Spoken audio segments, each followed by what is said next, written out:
بسم اللہ الرحمن الرحیم، السلام علیکم ورحمۃ اللہ وبرکاتہ۔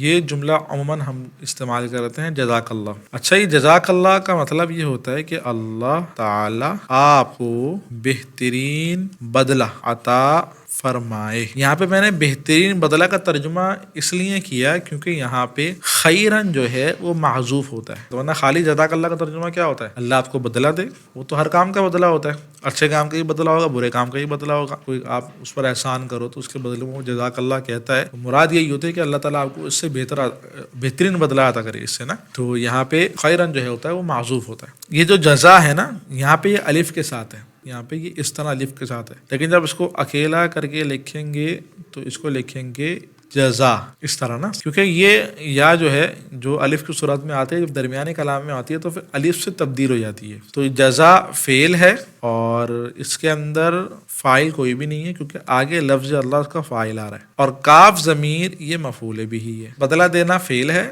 بدلہ دینے والی ذات کون ہے؟ وہ اللہ تعالیٰ کی ہے، تو وہ فاعل ہو جائے گا، یعنی کہ اللہ تعالیٰ لفظ اللہ فاعل ہو جائے گا، اور جس کو بدلہ دیا جائے وہ مفعول بھی ہے۔ اور خیرن یہ مفعول بھی ثانی، فعل اپنے فاعل مفعول بھی اول مفعول بھی ثانی کے ساتھ مل کر جملہ فعلیہ انشائیہ۔ امید سمجھ میں آ گیا ہوگا۔ السلام علیکم ورحمۃ اللہ وبرکاتہ۔